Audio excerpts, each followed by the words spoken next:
Hey guys, it's Dragon Ball for Life here. Today I'm going to be debunking Superboy Prime. Now, when I say I'm going to be debunking him, I don't mean specifically just debunking him. I'm also going to be, talking about his backstory, his progression through his story arcs, and what he's shown and where he's came in. Now, there's a lot of issues where he's been in. Well, I guess you could say a lot of issues. He has been in some of the biggest events. He's been in the Crisis on Infinite Earths event, Final Crisis, or I think it was Infinite Crisis, and then Sinestro Corps War and the Blackest Night story, and he was in this Teen Titans run for a short time. Now these are big name stuff, most of them. Oh yeah, also he was in a specific Rebirth story and in the Death Metal story event where Wonder Woman is fighting against what's his name, the Batman Who Laughs. So he's in these big story events. It's just that a lot of them there's a ton of comic specific he's in, especially this Sinestro War. He's in I think all of them, but it's a lot of back and forth. You have to go from Green Lantern to Green Lantern Corps, Green Lantern to Green Lantern Corps, and then they have the Superboy Prime story, which he's connected in that one too, and then they have Ion's story, which he's mentioned in that, but he's not really shown or does anything in it. And the thing that's annoying about when I was doing the research for him was a lot of times because I searched up online all the story events he was in, and luckily I was able to find a Redditor who posted all the stuff that he was in. Though this was 5 years ago, it did put him in everything. The only things they didn't put him in was in his the Rebirth storyline and the Death Metal one, which was supposed to be the later Rebirth when Rebirth was ending. So yeah, that's the only ones that he didn't have there, but he had a good list of them.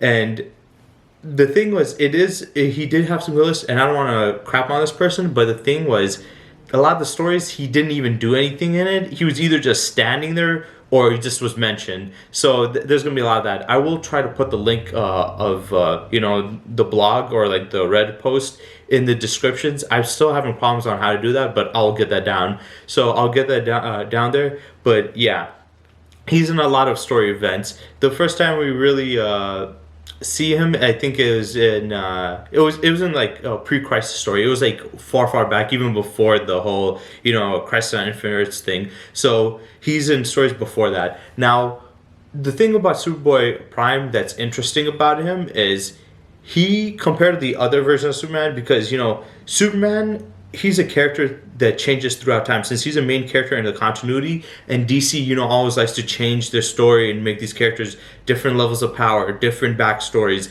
Even though they have literally the same backstory, just with minor changes, they have different backstories and stuff. And if you're a main character like Batman, Wonder Woman, Flash, Superman, you're going to change through these continuities, but then there's specific characters that do not, and Superboy Prime is one of them. And the reason why this is important is because, as Superman has changed, so has his power. Pre-Crisis Superman is considered to be one of the most powerful versions of Superman. Personally, I think is the most powerful version of Superman, because these other versions of Superman, people say they're this or that strong, but here's the thing. They're either, non-canon what-if stories that were one or two, issues, or one issue with a couple of chapters and it didn't really matter, or these characters don't have any feats. They're stated to be very powerful, but they're featless. Like when I showed Superman Prime 1 Million, he was featless. When I showed Cosmic Armor Superman, he's pretty much featless. These guys have little to no feats about them, but Pre-Crisis Superman definitely does, especially due to the fact that he's been around for decades. But he has significant amount of feats. Whenever you look for crazy feats, you just have to go to Pre-Crisis Superman and you can find them and prove your case. So Pre-Crisis Superman is very powerful, and that is interesting because post Superboy Prime is literally a pre-crisis Superman. He came in the time of pre-crisis, but unlike Superman, who went through this continuity stuff and became post-crisis Superman, which is he was Bronze Age Superman. Then we had the New 52 Superman. Then we had the Rebirth Superman, which these versions of Superman were a lot weaker than what he used to be. But Superboy Prime, he does not change. His power stays stagnant. He is consistently, his power is consistently on the level of pre-crisis Superman. Some of you might say, are you sure? He's a kid. Wouldn't he be his strength would be equivalent to how strong a child would be compared to Superman. Well, technically in real life that would make sense, but this is comics, so it doesn't really make much sense. But yeah, that is the case. The case is he's equivalent to pre-crisis Superman, and we've seen this in comics. There's one specific one where they meet up with each other, and Superman needs help, and he needs to get back to his world, and or like them both. So they run and fly at each other and collide at each other at full speed, and they send each other back because they have the same amount of power. He says something about a immovable force versus an unstoppable object, basically meaning that we have we are very powerful beings, and we both have the similar amount of power. So if we hit each other, it will negate it and send us back. So he's shown that. Also, in one of the Superboy Prime's like stories, Superman asked him for help, and when they start flying and stuff, you can see that they're equivalent, their powers are equivalent to each other. And in this story, I will get into it, but I want to talk about the importance about Superboy Prime being equivalent to pre-crisis Superman, because then this means this: if you're gonna use feats from him, when using feats for him and stuff, it's basically like you're using feats from pre-crisis Superman. So whatever he's able to do and whatever he's not able to do is the same thing as what pre-crisis Superman would be able to do and not be able to do. And this is interesting because we see Superboy Prime fight, post-crisis Superman. We see him fight New 52 Superman and all these other versions of Superman that are weaker. So now we get to see how strong pre-crisis Superman is compared to these other versions of Superman, and what he would do to these characters and these stories when they got weaker, and how significantly more powerful he is than them. And by, if you're going to debunk him, you're basically not only debunking pre-crisis Superboy power, but you're also debunking pre-crisis Superman's power, because they have equivalent amount of power. So if you ever want to use, if you're like, well, there's not enough of feats of pre-crisis Superman in combat, and I want to use one where, let's say he's not holding back, you can use Superboy Prime. And if you want to debunk him saying he's not as powerful, you can also use Superboy Prime, because they should be equivalent in power. So that's very interesting about him. Now let's get into his story. He first started off as a regular person. He was basically lives in our universe, which is the Prime universe in DC, and it's basically, in his universe is, like I said, it's ours, where superheroes aren't real, superpowers aren't real. They're just in comics, they're just in fiction. And Clark Kent in this he's Clark Kent in that universe too, which is weird because there's Superman comics with Clark Kent in that. So he's Clark Kent, and he's also a Kryptonian, and he's just a fan of this stuff until he actually becomes a part of it, where we find out that apparently he was sent from Krypton, from their world to there, and it's very messy. It's supposed to be meta, saying, oh look, we're acknowledging in the story itself that these superheroes are not real and they're fictitious, and seeing through a fanboy's perspective. So it's supposed to be more creative, but it can be confusing. But that doesn't matter. What really matters is his power and what he's capable of, because at this point, he has no powers until a shooting star passed by, and then it activates his powers.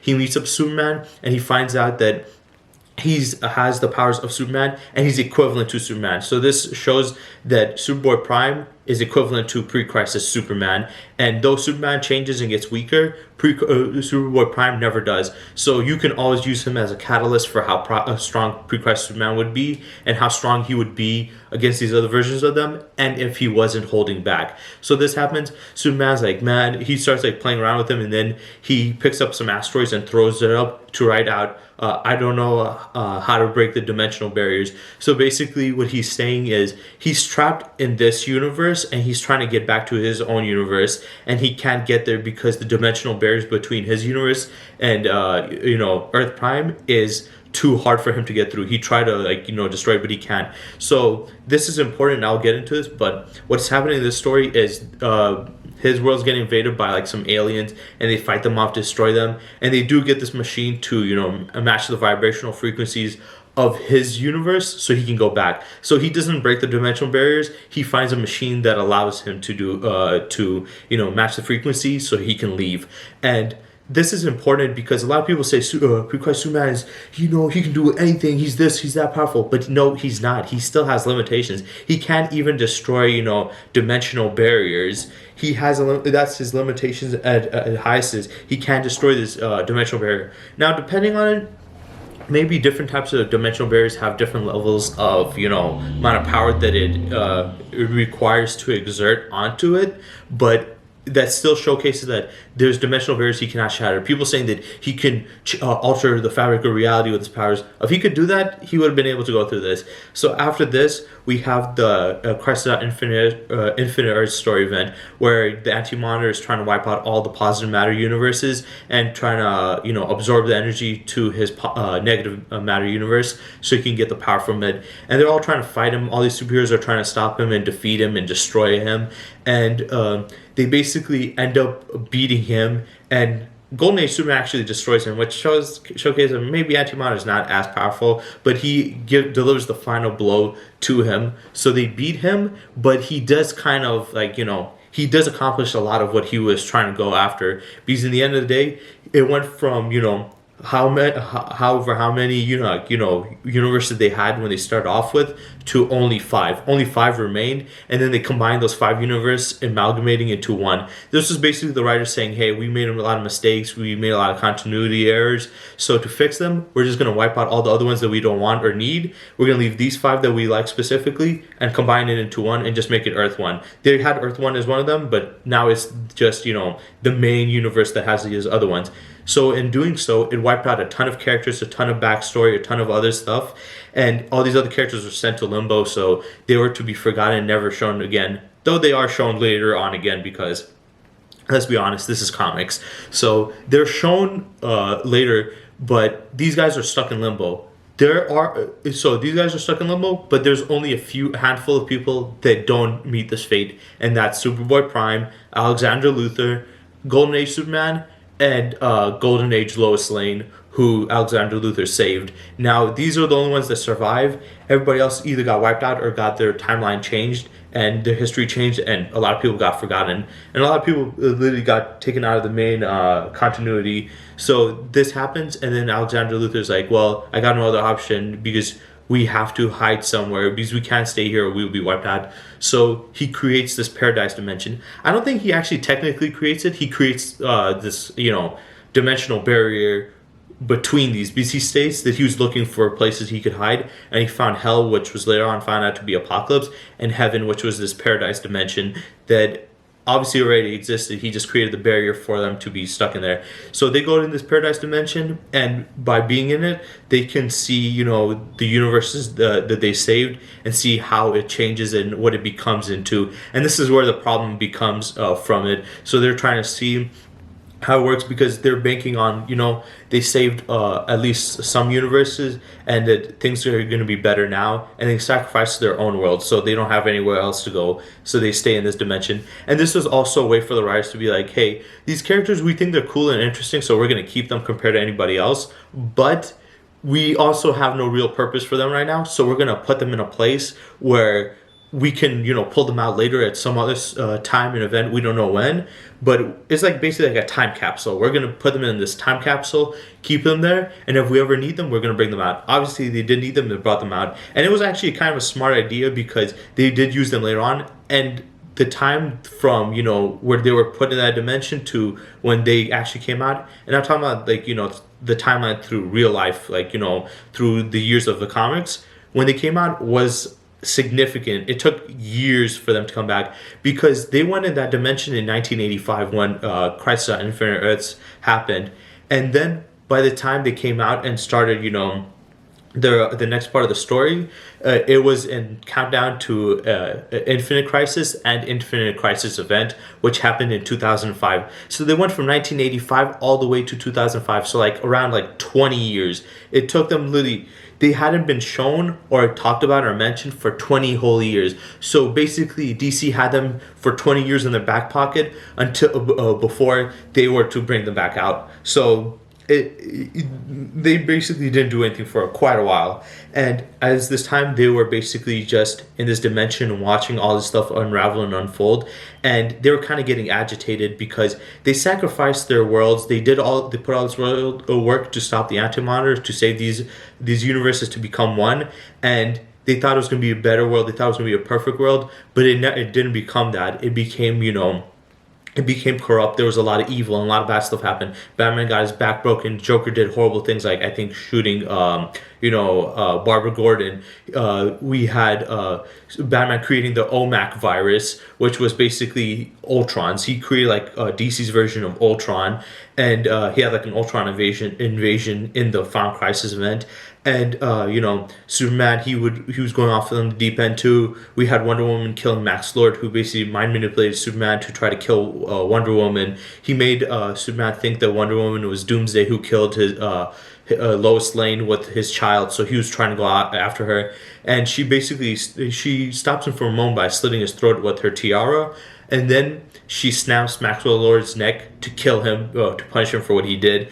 And Batman and Superman obviously didn't like this, so there's a lot more stuff happening. And these crazy things are happening. And as this is happening, they're just sick and tired of it. They're like, you know what? We did all this work, and this is what they do with it. Screw it. We're gonna do something about it. Golden Age Superman wanted them to be back to how they used to do it, where it was like everything was more sunshine and rainbows. Superboy Prime was now mad that he gave up his world. He said, "My world's better. I want to bring my world back." Alexander Luthor was trying to look for the perfect world. So all these stuff were going in motion, and Alexander Luthor had his own plan behind there, where he was basically trying to use these two guys to do it. Now, this is where one of Superboy Prime's most impressive feats comes out of.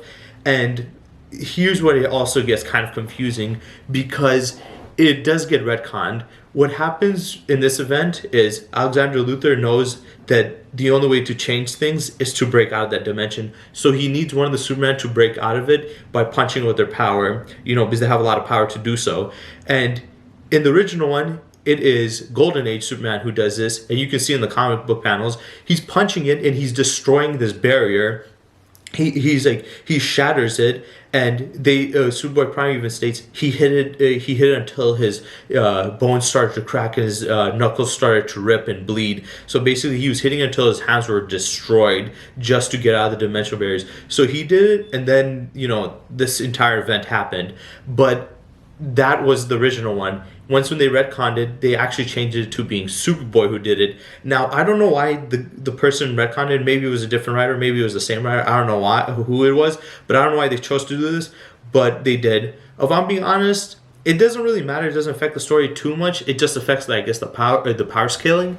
But also, it makes more sense that, Superboy Prime, a character with the power of pre-Christ Superman, would be able to destroy a dimensional barrier than Golden Age Superman, because let's be honest, if I'm being honest, I think Golden Age Superman is the weakest version of Superman. There is no version of Superman far weaker than him. He cannot do half of the stuff that these other versions of Superman can do. Even the other weak versions of Superman, he can't do half of those stuff. So yeah, him destroying it didn't really make much sense. Of his pre-Christ Superboy who has the power of pre-Christ Superman, that makes more sense to me. So they retconned it to being him, and this is where a lot of people get the big feat of him not only breaking a dimensional barrier, but with the punch affecting space-time and the fabric of reality, altering reality and send ripples, create reviving people that died, like Jason Todd, who came back and then he became Red Hood. That's how he came back, was literally him punching the dimensional barrier.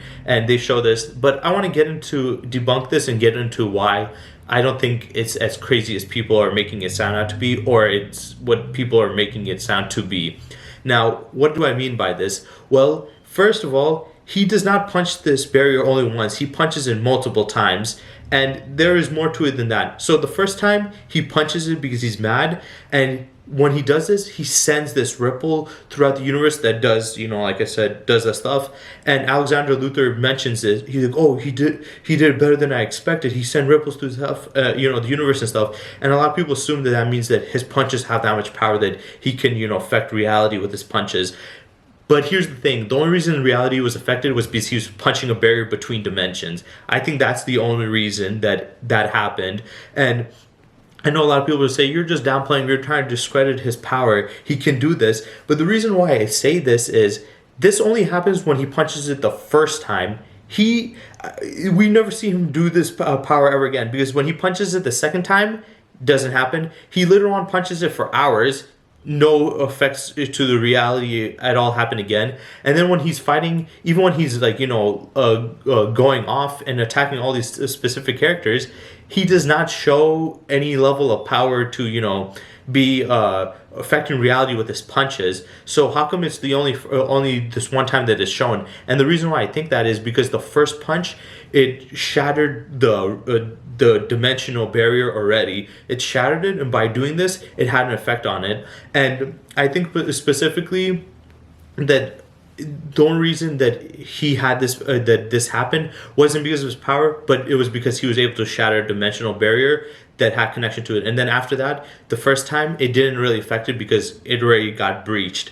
And this is interesting because it is stated that it was starting to weaken. The place was starting to weaken, so it wasn't as powerful still. And yes, I guess punching through dimensional barrier is impressive, but I'll also get into why it's not as impressive as a lot of people think it is. Now, when he does punch this, he doesn't completely shatter it. A lot of people try to lie and say he destroys with one punch. No, that one punch that he did put a tiny hole into it. I only put one hole into it, and then he punches again, second time hard again. Also, no ripple effects, and it once again punches a small hole into it. And then he tells Alexander Luthor, he's like, "Man, I'm getting drained of my soul energy. I need some power." So Alexander Luthor's like, "It's okay." He takes off his clothes. Apparently, he has the power of positive matter, and he can send energy to Superboy Prime. So he had to take his clothes off. He turns black, his body turns black and looks like a galaxy, and he gives his power to Superboy Prime. And you can see half of Superboy Prime is like this galaxy-looking, type of, I guess you can say, mask over him, and then the other half is just his regular body. And now he's punching at the dimensional barrier, and it's stated by Alexander Luthor that he was punching at it for hours. He didn't hit it once or twice or a couple times. He was punching at it for hours. So if he does have that much power, and he was just had dimension level destroying power, he wouldn't need to be fully powered. He wouldn't need to be a fully powered version of himself beating on it for hours. If he was that powerful, he would have destroyed once. So no, he does not destroy it once. And like I said, if he was hitting it with full power multiple times and it wasn't doing this, maybe it's because the first time he hit it was the only time that it did, and it was because he was hitting a barrier. Also, him breaking through dimensional barriers, he didn't break through it easy. He had to get full powered up, and even with his full power, it took him quite a long time. I mean, hours punching away at it, constantly chipping away at it just to destroy it is, that's not the same. It's not like the difference between this and like Subaru's punching through dimensions one is Subaru first only did it through a shout. Second of all, he did it he literally just broke it right away. Second of all, he did it with one shot, whereas he took multiple shots. Second of all, he was hitting a physical object, so it's easier to destroy something physically, even if it's a barrier between dimensions, than to destroy something that is like, because the way Boo did it is like, look at the air right here and the space right here. It's like, imagine you screaming and you're punching a hole through it. Isn't that more impressive than having a wall there and punching a hole through it? I'm pretty sure. So that is not even close to equivalent to, other dimensional barrier destroying attack, people that we've seen. So he breaks through it, and then they get free, and then this is where he jumps into the Infinite Crisis event story, and they start fighting them, and they start causing havoc. Now, I'm not going to talk about the other guys too much. I'm going to specifically be just talking about Superboy Prime and what he does. He fights versus the Titans. He first goes after Connor Kent because he thinks he's a fake imposter. He's jealous of him in his life. He thinks he doesn't deserve this, and he starts to beat on him.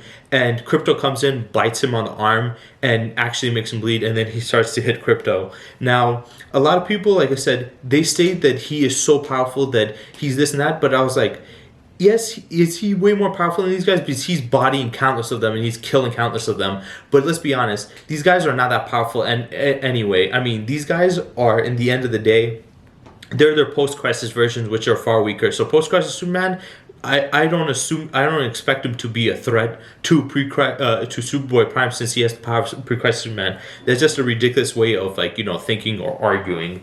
So yeah, I don't expect that. So when he does get hurt by these characters, it just says more about how, how he's not as powerful as people think he is. Him beating on them, I guess you can say he's very powerful by doing that, but once again, he's beating on weak characters. You can see this in any fiction. If there's a character that's far stronger beating on weaker characters, that doesn't make them look stronger, even though they're beating whole hordes of them. And most of these characters are either just have human levels of durability and stuff, or they just have a little bit of enhanced, not to such an extent that it would be considered ridiculous. And even the ones that are more powerful aren't as powerful as they used to be. So it isn't as impressive. It's more impressive that they're able to hurt him.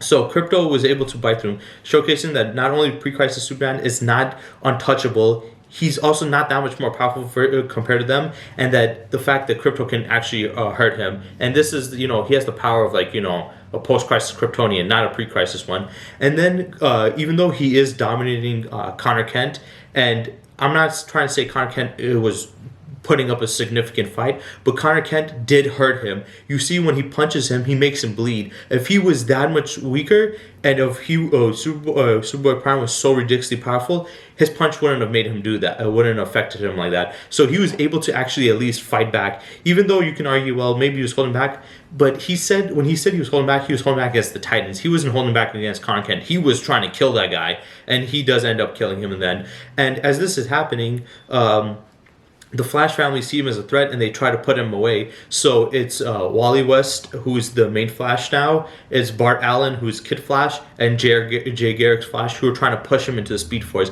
Jay Garrick falls, so then it's just Wally and Bart. But Wally, since he's getting connected to the Speed Force, some weird stuff happens, and he goes to Iris and stuff.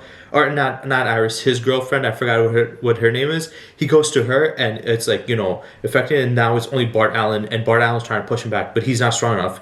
And Superboy even says, "You're not strong enough." So Bart Allen starts punching Superboy. He starts hitting him, and Barry Allen comes through the Speed Force, grabs him, and pulls him in. So they were both able to pull strong enough to pull him into the Speed Force, and he's trapped in there for a certain amount of time. And then these the plans are unraveling. We have this whole stuff. They kind of do succeed. They get the other planets. Golden Age Superman gets his planet and is close by, the post-crisis world. And he gets it there. Lois Lane still dies. And now he's depressed. He's he gets mad. Superboy comes to check. A lot of people say, well, Superman could hear between dimensions and other universes. No, he could not. That planet was literally right side by Earth. If you look in the image, it's literally close by it. So that doesn't really count. But he came there to check up on him, and he's trying to consult Golden Age Superman, trying to make him change ways. But Golden Age Superman is starting to attack him, and they fight back and forth. But Superman gets through to him, saying, if your world was such perfect and so such a paradise, then they wouldn't need Superman. And he's like, you're right. And the fact that she died there showcases that it was not a perfect world. Things happen. So he works with them, and as this is happening, he's working with them. Alexander Luthor's trying to find the perfect universe, and now Superboy literally comes out of the Speed Force. Now, some people also say that this showcases how powerful he is, the fact that he was able to come out of the Speed Force, which it is powerful, but the only problem I have with this is it's never explained throughout his story. He mentions it multiple times that he got out of it, and it is a significant event where they talk about the fact that he has PTSD from this, but they never explain how he got out of there. He just says, I got out of there, I'll always come back, which is the case, but for me, I want to know how the hell he came out of it. I feel like it's a lazy cop-out from the writers to be like, yeah, he just got out. If you're going to say he got out through sheer strength or something like that, at least say that. But the fact that he just came out and you're like, well, I always come back. That's not an explanation. That's an excuse. Give us a detailed explanation. So him coming out of the Speed Force, it is impressive, but we don't know how he came out because it really depends on how you do it. You don't know how he might have came out. There might have been something connected. And I don't know if we're ever going to get that information, but him being trapped in it was him coming out doesn't really signify anything. Also, he gets this now, his new armor on him, and the armor thing also doesn't make sense. He says that he got it from, in the Crisis on Infinite Earths story, when he was like using his telescopic vision on the antimatter, he was able to find out that his armor absorbs energy. His one absorbs positive matter into antimatter, whereas now he's using it to absorb sunlight energy for him since he's Kryptonian. But I'm like, okay, it makes sense that he would be able to build it, but he just came out of the Speed Force. How the hell does he have the suit now? Like, how do you create the suit? I don't know enough about getting trapped in the Speed Force. If somebody does, explain in the comment section, but I don't know enough about it to understand how he got that. It just doesn't really make much sense for me in that aspect, that he was like, oh, I just came out and now I have the suit. So I don't understand that, but I guess that doesn't matter. Let's go on to the next stuff. Don't mind the weird jump cut. It's I reached my 30-minute time limit on my camera, so yeah, I'm back. But yeah, he came back. We don't know how. I guess it doesn't matter at this point. But he has this new suit, and the whole point of the suit is to give him constant amount of yellow sun energy. Basically, mean that he's constantly powered up, constantly at full power. And I think that's one of his biggest problems for Superboy Prime, even though he's very powerful, is the fact that his energy gets depleted very quickly, and he's very reliant on it. And even though that's just Superman in general, post-crisis Superman doesn't have that problem as much, because he doesn't need a suit. This guy constantly needs a suit. Even if he's in an area that doesn't have just a little bit of sunlight, he's like, oh, I'm completely drained of power. And that's the weird thing about him. So yeah, he has that problem, and then he is fighting. He comes back. He starts fighting. He fights Connor Kent again, and he's now mad at Alexander Luthor. He's like, you know what? No more of your plans. No more searching for the best one. It's taking too long. I want this one. And he's now mad also at Golden Age Superman, because he kind of switched sides, and now he's fighting them again. And Connor starts fighting back. He actually puts up a decent fight. And he doesn't listen. He smashes Connor through this machine, destroying the machine that Alexander Luthor needed, and this ends up killing Connor Kent. And then he starts to end up fighting against Pre-Crisis Superman and Golden Age Superman. He's obviously beating these two guys, and the other people. He flies through the Green Lantern. This is where he kills 32 Green Lantern members. He goes through I think 300 miles of willpower, just breaking through it. This is why I feel like, personally, the Green Lanterns aren't as powerful, because the Green Lantern is always getting bitched out easily by everybody. I know he's a very powerful character, but that many of them are dying. Like, he goes through them like butter. There's like the whole Green Lantern Corps is trying to attack this one guy, and all of them are getting bodied. And that's additionally with these other guys. So he's fighting against post-crisis Superman and Golden Age Superman. Even though he's beating them, they're at least doing some significant amount of damage, showcasing once again, in my opinion, as why he's not as powerful as people say he is. Because these characters should be, nothing compared to him. So they start fighting him, and then they start flying, and they fly through where Krypton was, and through the, there was an asteroid belt of, just kryptonite, and he's not affected by this. They fly through the sun, and he smashes down. Now, before I get further with what happens at the end of this, because this is basically the end of Infinite Crisis, and then we don't see him for a while, and then, there's some other events that happened. So he does that, but, here's the thing about Superboy Prime's abilities. What makes him really dangerous, not only is the fact that he has the power of Pre-Crisis Superman, not only is he a version of Superman that doesn't hold back and is crazy and constantly fights, he cannot be affected by kryptonite. The way kryptonite works in DC is kryptonite can only affect certain versions of Superman that are from the same universe. So let's say if it's a kryptonite from Earth 1, it will not affect Superman from Earth 2. If it's kryptonite from Earth 2, it will not affect Superman from Earth 1. If it's a kryptonite from Earth 1, it will not affect Superman from Earth X. So the kryptonites can only affect the versions of Superman from that specific universe. And since Superboy Prime is from a universe that's been erased, meaning that kryptonite is erased, that means that kryptonite has no effect on him. So kryptonite is not a weakness either to him, which makes it even more dangerous. Though later on they do show kryptonite does affect him, but I think they somehow find a way to get the one from his universe, or one that matches his universe's kryptonite. But normal kryptonite cannot work against him. And most stories, kryptonite does absolutely nothing to him. And then the even more impressive stuff, unlike kryptonite, Superman are all affected by magic. Now, people say they're not vulnerable to magic, they're just susceptible to magic just like any regular human. But that doesn't matter because he can be, they are still hurt and can be killed by magical beings, and magical beings are the biggest threat, but not for Superboy Prime. For some reason, every other version of Superman still gets affected by magic, but Superboy Prime, no effects happen to him when he gets hit by magic. He gets hit by it, and you see this one wizard guy, I forgot what his name was. He was in the future, he was trying to hit him, and it did no effect to him. So that makes him even more dangerous. Not only is he has the power of pre-Christ Superman, not only is he unhinged, not only is he going all out, not only does he have consistent amount of power through that suit that it gives him, so he's at full power 100%. Not only does kryptonite not affect him, magic also does not affect him. The only weaknesses that he really has is, one, he's kind of dumb. Two, red sun radiation still works on him. That will deplete him of his power. And three, he does have an energy problem where he gets his power depleted heavily. So if you fight him for quite a while without a suit, he cannot last too long. And even if he's in the sun, for some reason, it doesn't. He needs a ton of energy for his body to operate at full power.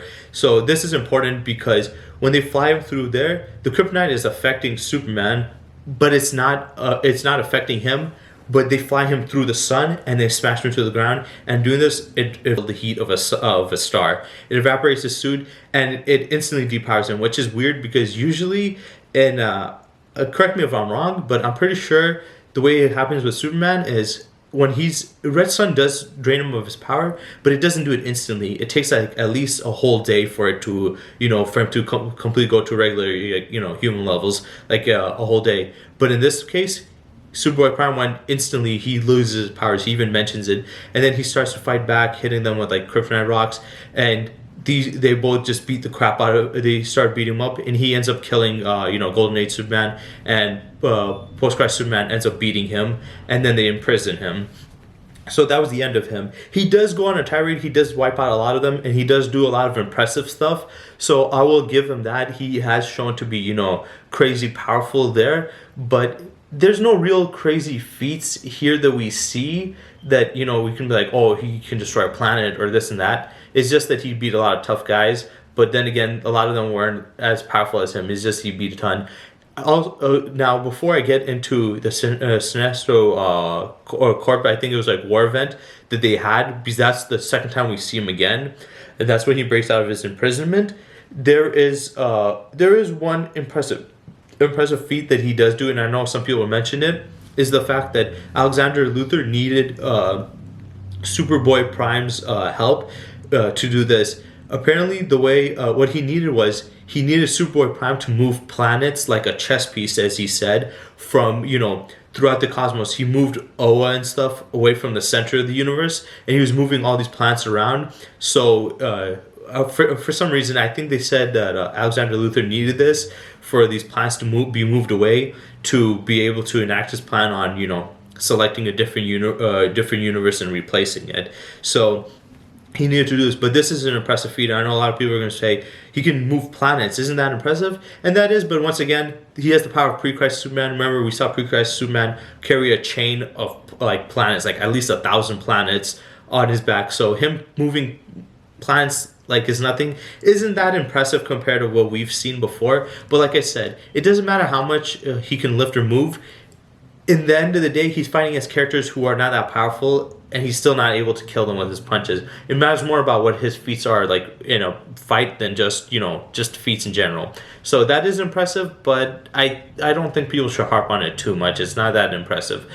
I mean, it is impressive, but it's not impressive in a fight. So yeah, that happens. What happens now is once when he's beaten, he's taken away of his power. They lock him in a prison inside a red star, so he's at all times depleted, and it's encased in a Green Lantern will force, and there's 21 members guarding around it, and they have him guarded there. So he was guarded heavily, but he breaks out. Now this time they do show how he breaks out. It's not due to his own strength, so you can't use this as a feat that he broke out of this imprisonment. It was because Sinestro, he was trying to have a war and he was trying to take down the Green Lanterns with the Yellow Lanterns, and he starts fighting them, and he needed allies, so he revives the Anti-Monitor, makes him one of his like fear soldiers. He revives.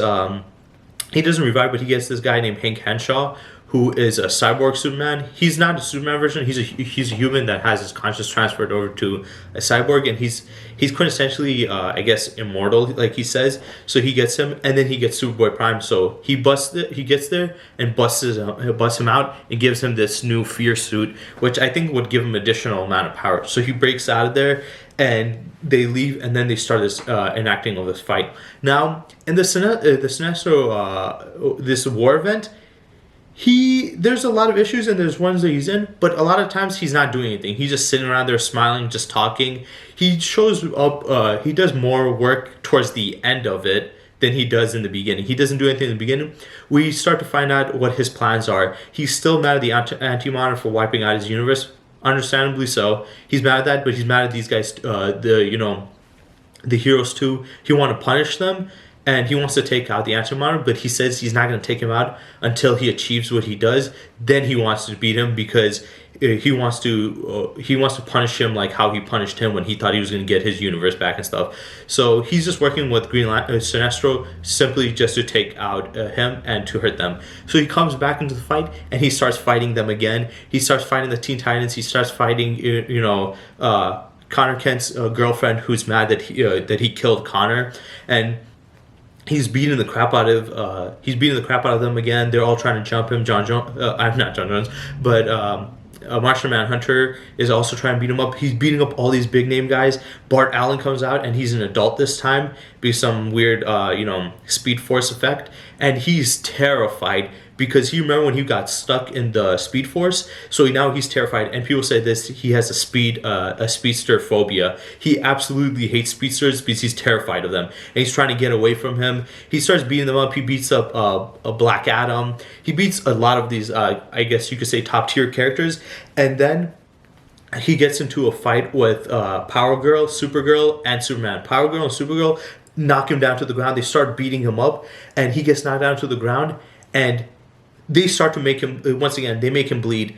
Yes, is he getting jumped on by 3 Kryptonians versus 1? But once again, remember, these are 3 heavily depowered Kryptonians. They're not as strong as their pre-crisis counterpart. So it isn't fair. It doesn't matter that he's getting jumped on by 3 of them. It's like, I guess you could equate it to like Goku nowadays fighting against Bardock's crew. Like he's getting 5v1. 5 Saiyans versus 1, but it's like he's a far more powerful Saiyan. It doesn't matter. It's still impressive, but once again, like I said, how powerful is pre-crisis Superman? How powerful is post-crisis Superman? How powerful is post-crisis Supergirl and Power Girl? How powerful are they? Are they super powerful to be considered a legit threat or not?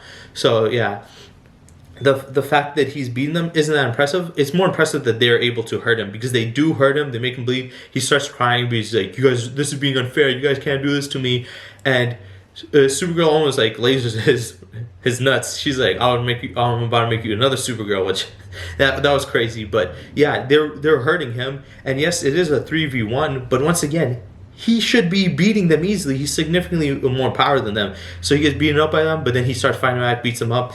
And as this is happening, the Green Lanterns are trying to get Kyle Rayner to fight. Not Kyle Rayner. It was this other. What's the thing called?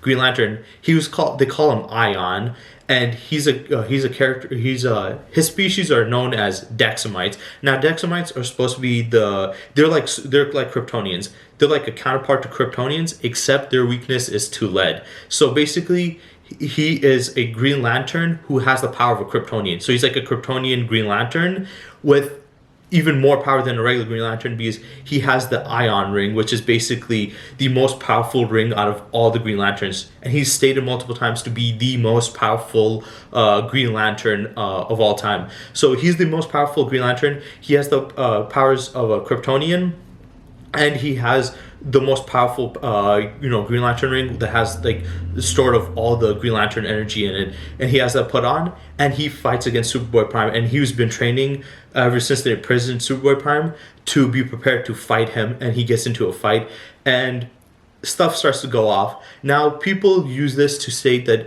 this is why Superboy Prime is ridiculously powerful, because he was bodying, Ion, and he definitely was. He was destroying this man. He was beating the crap out of him. But there's two reasons for it. One, in the beginning of the fight, they literally land into a plant area, like a nuclear power plant area, where they have lead walls there. So he's basically being depowered in this area, and he's being poisoned by it. So he basically is at a disadvantage. He tries to shove the lead pipe into his mouth, and he eats it. Like, I eat lead for breakfast, or uranium for breakfast. So it's like, it's not fair, because he was, in a place where he was weakened. He does get out of it, but it still affected him. He was getting beaten up, and he does put in some good shots in, but I mean, a 1v1 against Superboy Prime, he does not really deal with very well. Also, he was in his head a lot. He's like, I can't do this and stuff. I don't think he realized his full potential, but to be honest, I don't think he's as powerful still. And he gets completely destroyed, and Superboy Prime wins. Now, a lot of people say, well, this showcases how ridiculously powerful he is because he beat Ion. Ion is this and that. But what they say about Ion is that he's universal level. He's a multiversal level being. He's this. I don't think so. I'm gonna call cap on that. That's 100% cap. This guy is weak. He is not that powerful. This is what I'm saying when I say the Green Lanterns are not that powerful. This character is the most powerful version of them, and he has the powers of a Kryptonian, and he's still this weak. Then maybe the Green Lanterns are just not as powerful, and people over exaggerate them. So yeah, he's getting bodied. He is not as powerful. So also, he doesn't show anything that would put him on universal level or even planet level. So yeah, Ion's weak, so him beating him up wasn't as impressive, but he does beat him up. And then they start fighting, they go through other stuff. He starts killing more Green Lantern members, and he starts going back and forth, starts doing this stuff. And at this time, they're fighting against the Anti-Monitor, and one of the Guardians of Oa, they get, it was like one of them, they get this giant fear battery, and they detonate it off on the Anti-Monitor. Now these batteries, like the Green Lantern's batteries and the Yellow Lantern batteries, they're basically they're recharging stations, because when they use these rings, they do have a limit of energy. They have like percentages, and the more they use it, the more they run out of it. And when they get too low or they completely run out of it, they have to go to the battery ring, say their little phrase and stuff, and then they fully power up. So these batteries have a ton of energy in it. This one has a ton of fear energy in it, and they use this to set off an explosion, blowing up the Anti-Monitor and its vicinity, which does significant damage. So he's significantly hurt, and they're attacking him, and as this happens, Superboy Prime flies right through him and destroying him. He's like, you know what, screw it, I'm just gonna end him right here. He flies right through him, basically killing him and tossing him away. And once again, a lot of people use this feat to be like, look at how powerful he is, he took out the Anti-Monitor. But here's the thing, the Anti-Monitor was significantly damaged. He had an entire, battery ring, an entire battery power source explode on him, which did significant damage. The only reason I feel that Superboy Prime was able to kill him was due to the fact that this power battery exploded, significantly damaged and weakened him, and then he took the final killing blow. And if anybody says, well, that might just be semantics or whatever, here's the thing. If he was that powerful, remember the Crisis on Infinite Earths story event, it required him and countless other superheroes, including pre-Crisis Superman, pre-Crisis Superboy, different Flashes, Wonder Woman, all these characters. It was like dozens upon dozens of characters all attacking him at once, and they still couldn't defeat this guy. You're telling me now Superboy Prime by himself would be able to destroy a full-powered, Anti-Monitor? No. There has to be a reason why. The fact that he was significantly damaged makes more sense than him being able to beat him. Because if that was the case, then the Crisis of Infinite Earths story event shouldn't have been such a big threat. All he would have needed is Superboy Prime beat him, or just Superman himself, because he has the same level of power. That just doesn't make any sense. So you have to think about it logically. So that is the case for that. And then he basically destroys him, and then he starts becoming the big threat, and he starts wiping out more Green Lanterns. He starts attacking the Guardians, and they're getting destroyed. And one of them is basically like, this is the end for you. He basically sacrifices himself. He blows himself up to take out Superboy Prime. And Superboy Prime now is scared. He's like, no, what are you doing? What are you doing? Stop it. He's like, you finally met somebody who has more power than you. And he explodes, and he says, he destroys him, and then he dies. And then the Guardians of Oa start talking about this. They mention the fact that they basically wiped out every trace of him in this universe, which I'll get to a little bit later, but it's important to hear about the conversation, because they mentioned that O is in the center of the universe, but Earth is in the center of the multiverse, the DC multiverse. So why does this matter? Well, a lot of people, they talk about this character, that character was going to destroy the DC multiverse, their multiversal level threat. But if you know anything about DC and how the DC world works, and the mythos and the cosmology, you would understand, since Earth 1 is in the center of, the multiverse, if you destroy Earth 1, you destroy quintessentially the multiverse. And they even stated like, who controls the Earth 1 controls the multiverse. That's why Earth 1 gets attacked a lot, because whoever can destroy it or whoever can control it basically will control or destroy the multiverse. So I know this doesn't have to do with Superboy Prime, but this is just a reference to anybody who says this character or that character destroyed a multiverse. Remember this. It really depends. If they destroyed the Earth, then no, they're not a multiversal level being. They're a planet level being who is able to, formulate a plan to destroy the multiverse. So you don't need to have multiverse level destroying power. You just need to have planet destroying level power. If you destroy Earth 1's planet, you basically destroy the multiverse in DC. So yeah, but they assume that he's dead, like atom by atom, but we find out that nope, he's not dead. He's actually trapped in this other reality, and this is where the next story event comes into play. So he's assumed dead. Some people say, well, that shows how powerful he is that he was able to survive that. But I think this is a little more complex than that, because then we go on to the next story event, and it's this future one, and we see this character called the Trapper, and he hates Superman. He wants to wipe him out, and he basically shoots something, and the person falls down. And find out Superboy Prime, he gets sent to the future where the I forgot what they call it, League of Justice Legion. Yeah, it was the Justice Legion. The guys with the rings. The LA, that stuff.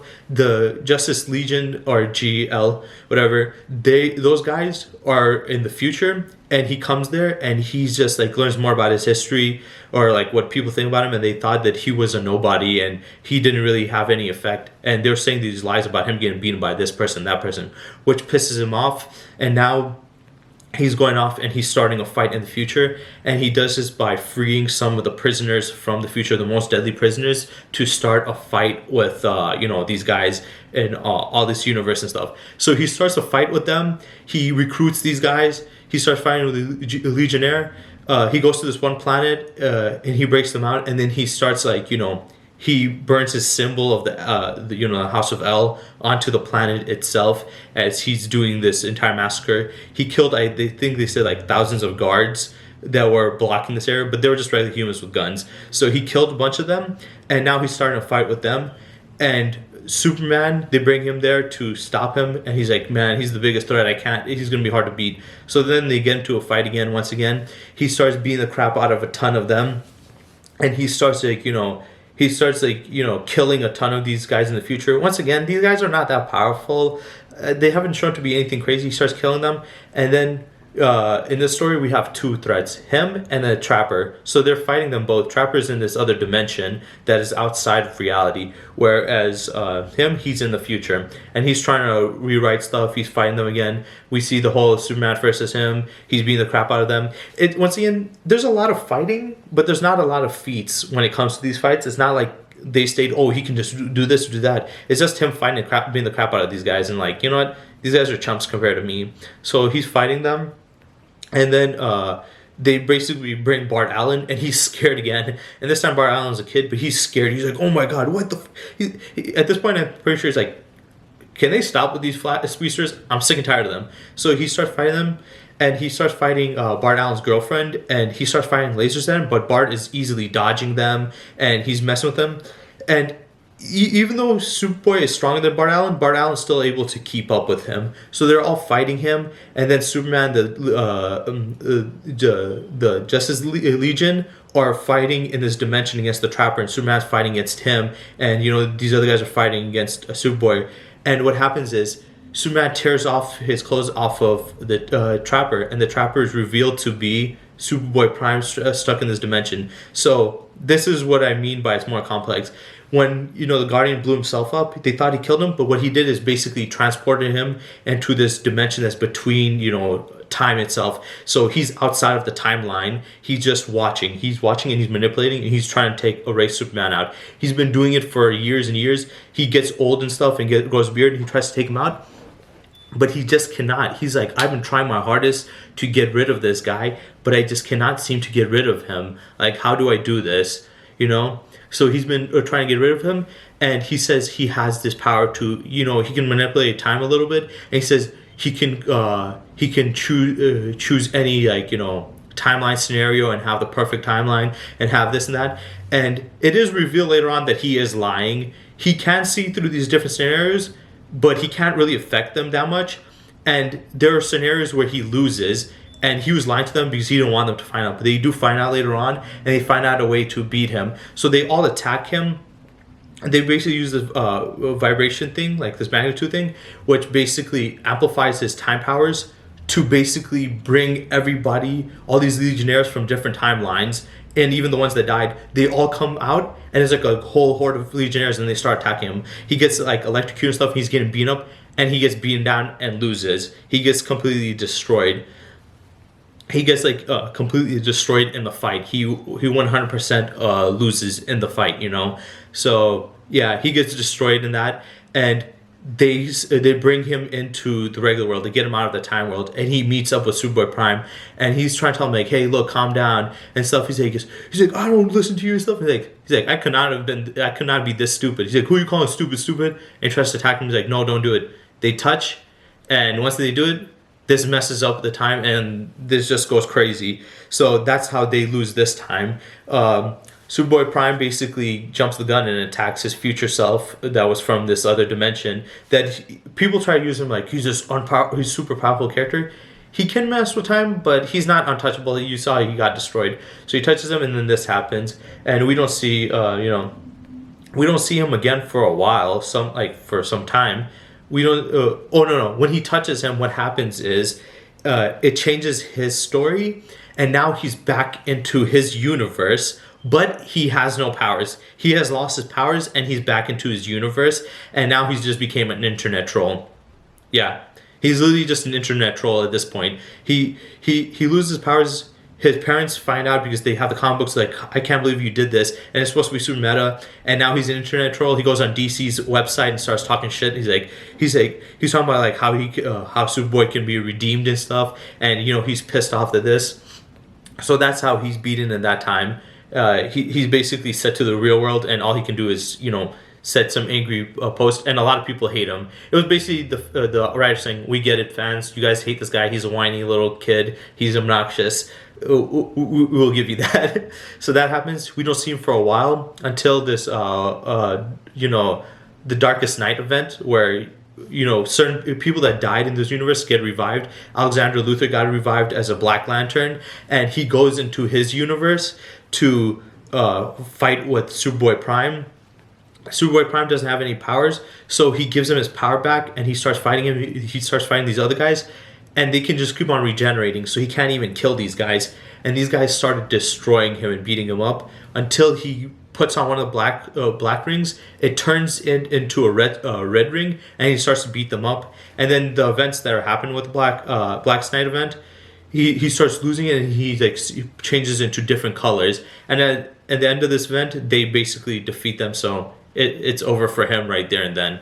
So that's the end of that one. Then we skip over to him versus the Titans. And this is where the story writing becomes very inconsistent. And even the DC fans were like, this is stupid. So he redeemed himself in that one, but now they kind of retconned him to make him being a villain again. And somehow he came back to that timeline. This is, let's just be honest, it's very inconsistent and it's very incoherent. So he comes there, he fights the the Titans again. Connor is back alive this time, and Connor's like ready for round 3. Connor's beating the crap out of him this time, and so they all jump him and they start beating him up. And you see in this one, he still does good, but you see in this one panel, they all start jumping him, kicking him, and punching him, beating the crap out of him. And he's like, stop it. He's like, it's not fair. You guys are all jumping me. So they beat the crap out of him, and he loses there. He's literally unconscious, knocked out. And a lot of people call this BS. They're saying, man, they nerfed the crap out of him. They made him too weak and stuff like that. Now, is that the case? To be honest, I think that's a fair point, because he was destroying them before. The fact that they're beating the crap out of him now, it doesn't make much sense. But then again, his power doesn't really make much sense. He's shown to be so powerful like this, but then Connor Kent can also match up to him, which he's not as powerful as even Superman. So it's back and forth. They beat him, they knock him out, and that's the end of him, right there. And I forget, did they put him into the... I think they put him into the source wall. Yeah, he gets put into the source wall, and then he's not seen again until Rebirth event in a Shazam storyline, which I'll be getting to that, but this video is about to hit 30 minutes.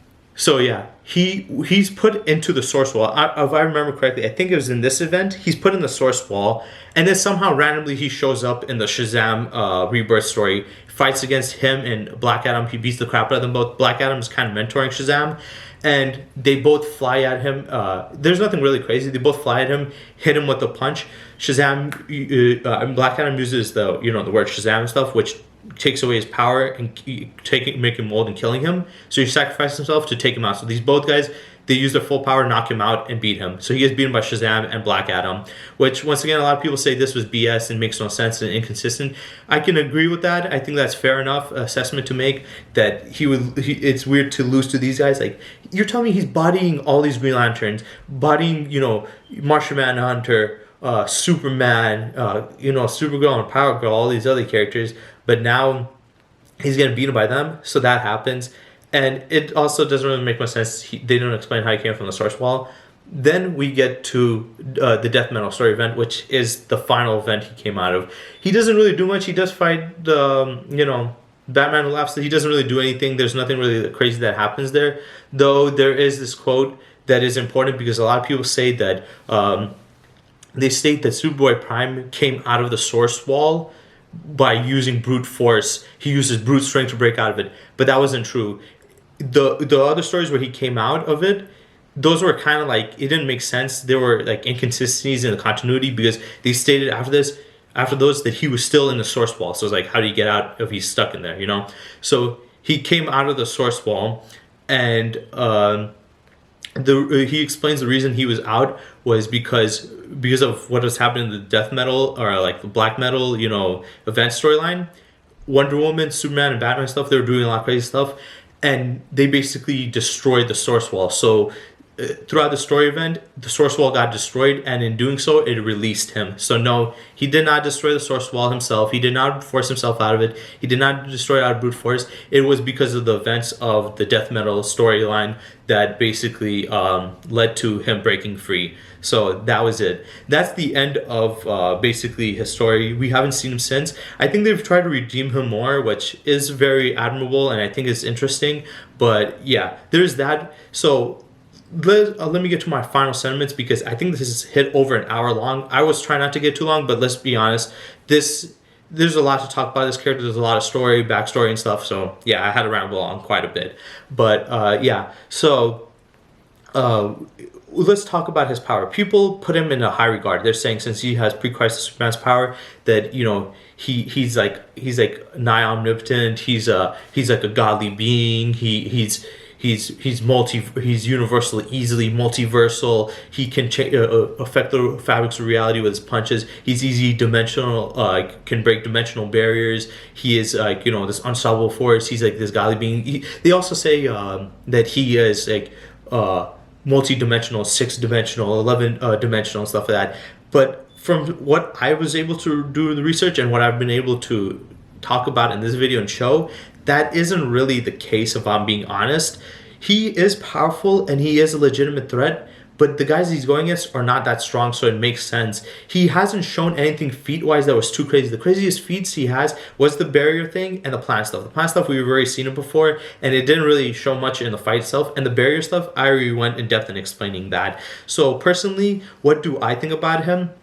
I think he's very powerful. I think he's very tough, but I think he's very inconsistent too. I don't think he is first. I don't think he's 6-dimensional or 11-dimensional. He's definitely not multiversal. If anybody thinks that he's multiversal, bring out some feats that show that he's multiversal. He hasn't shown to be multiversal or universal level. The change in the fabric reality, I already explained that it only happened once when he hit it the first time, and it was because he was hitting a dimensional barrier that caused this effect. He did it the other times, and he couldn't even destroy a dimensional barrier with being fully powered hitting for hours. If you're telling me this guy is multiversal or universal, he should have been able to destroy that with like just a little tap. A tap should be able to destroy a dimensional barrier. Are you telling me it makes sense for a guy who took hours and full power, fully hitting a dimensional barrier just to break it? Is it would be having the power that would be multiversal or universal level? No. Is he a godly being? Well, compared to certain characters, yes, but in general, no, he's not. He is dimensional. Yeah, he can break dimensional barriers, yes, but it does take a lot of more effort than people make it sound out to be. I think he's not as strong as people make him sound out to be. If anybody says he is, just show them this video. Just put up this video and say, hey, look, here's the feats, because I have a lot of feats disproving, these arguments and statements made by, these fans. And I just think that a lot of these people that say this stuff, when they talk about it, either they're just fanboying and they just love it, or they don't understand the universe that they're talking about. These people, they don't clearly understand how DC works, and they're just saying it because they're just fans. And there's nothing wrong with that. There's nothing wrong with loving it, but you got to be honest. So nope, I do not think he's that powerful. I would not put him as the most powerful version. If I'm being honest, I just don't think Superman is that powerful. I don't think any version of Superman is multiversal or even universal. I can't put them in that level. I can't put them in these higher dimensional tier levels that people put them in. I think Superman is a powerful character, but to put him in those levels is absurd. He's not universal. He's never universal. He's never multiversal. No powerful version of him. Even this version, which I would say is the most powerful version. I mean, if he can get hurt by these guys and struggle like this, then he can't be. Also, people saying he fought Ion has not shown any level of that power either. Ion's weak as hell too. Let's be honest. He is a weak character. So yeah, that's it for this video. If I forgot any other information and stuff, feel free to comment in the comment section down below. If you disagree, feel free to have a discussion with me. I don't mind whatever you guys have to say. Even if you're cursing me out or whatever, go ahead. I don't really care. So yeah, that's the end of this video, and I hope you guys enjoyed.